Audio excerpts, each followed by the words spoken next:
Bonjour à tous et bienvenue sur Développement Facile. Donc, on continue la suite de cette série dédiée au framework jQuery Mobile. Et donc là, c'est directement la suite du cours précédent que vous avez eu sur les listes. Donc, il y a d'autres options, d'autres possibilités avec les listes de présentation et c'est ce que vous allez apprendre directement dans ce cours. Donc, les listes, elles sont très utilisées pour présenter des formulaires de façon ergonomique dans votre site. Rappelez-vous, sur les smartphones ou les tablettes où il y a très très peu de place disponible pour afficher toutes les informations.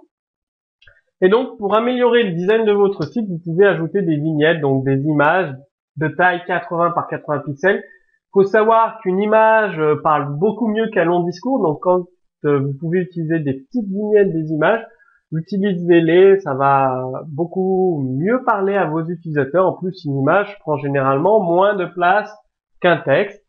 Donc, pour utiliser ces vignettes, il suffit d'utiliser une balise IMG et elle doit être placée en première position par rapport aux autres éléments dans la balise LI, tout simplement. Donc, LI, IMG, le contenu texte de votre élément.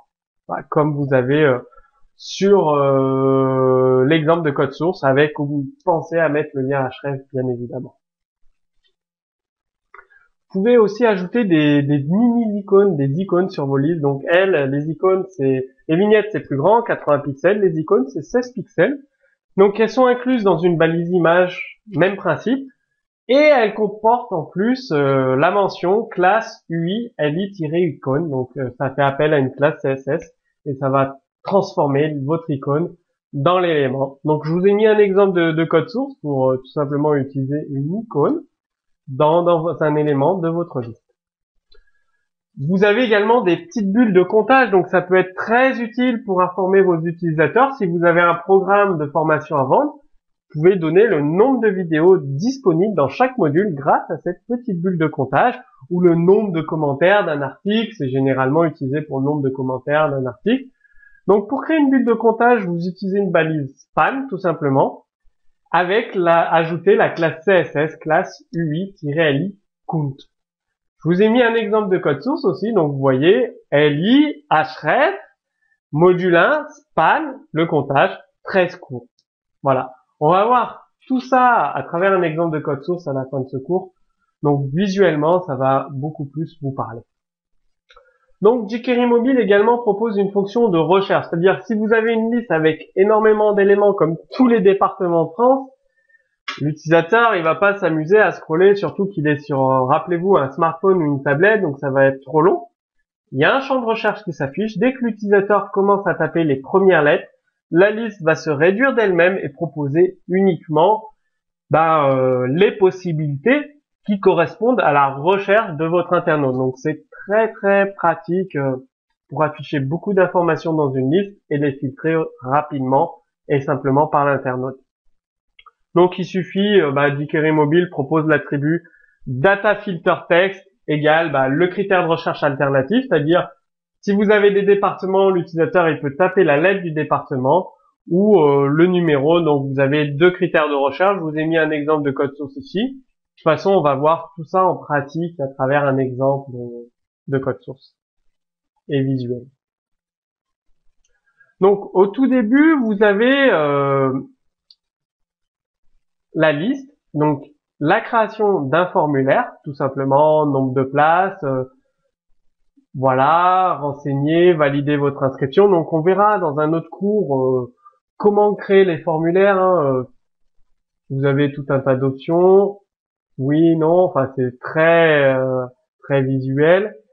Donc ça on le verra. Donc votre liste, une liste numérotée avec les bords arrondis et donc là une image 80 par 80 pixels, donc ajoutée de cette façon-là, tout simplement.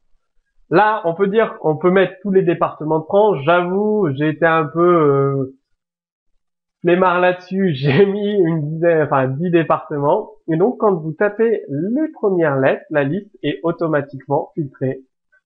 Haute-Provence, tac, tac, suffit de cliquer dessus après. Sinon, qu'est-ce que vous avez voilà, automatiquement filtré. Ardennes, Ardèche, je tape le D, ça filtre. Tout simplement, c'est aussi simple que ça. Donc voilà les deux exemples avec la vignette de 80 par 80 pixels. Regardez aussi class span UILI count pour rafficher un petit compteur de vidéo. Vous avez la solution de l'afficher comme ça ou comme ça. Donc comme ça, c'est ici avec la classe UILASI dans une balise P. Et là, c'est dans une balise span. Donc balise span UILI count 13 vidéos. Un élément séparateur qui est ici, list divider, data role list divider pour séparer des éléments. Donc on va voir le deuxième exemple. Donc dans le deuxième exemple, eh ben, en fait, il n'y a pas grand chose qui change si vous regardez. Il y a, en fait, c'est les mêmes deux exemples. C'est exactement la même chose. Donc il y a eu une petite erreur. En fait, je vous montre deux fois le même exemple. Bon, il n'y a pas de problème. Bon, bah maintenant, c'est à vous de jouer. Donc, prenez les exemples de code source de ce cours, réutilisez dans vos applications pour les smartphones, pour les tablettes. Donc, retrouvez bien évidemment le code source sous ce cours vidéo. Si vous avez des questions, posez-les également sous ce cours vidéo. Et vous avez une image cliquable en haut de cette vidéo ou à la fin de cette vidéo, il y a un lien qui va apparaître, un lien cliquable, qui va vous renvoyer vers la suite, donc vers la deuxième vidéo. Avec la deuxième vidéo, vous allez aller beaucoup plus loin dans l'utilisation du framework jQuery, jQuery 8, jQuery mobile, Dojo. Donc je vous dis, patientez là, à la fin de cette vidéo, il y a un lien cliquable qui va apparaître. Vous cliquez sur ce lien, vous serez redirigé vers la deuxième vidéo. Et moi, je vous dis à tout de suite sur Développement Facile.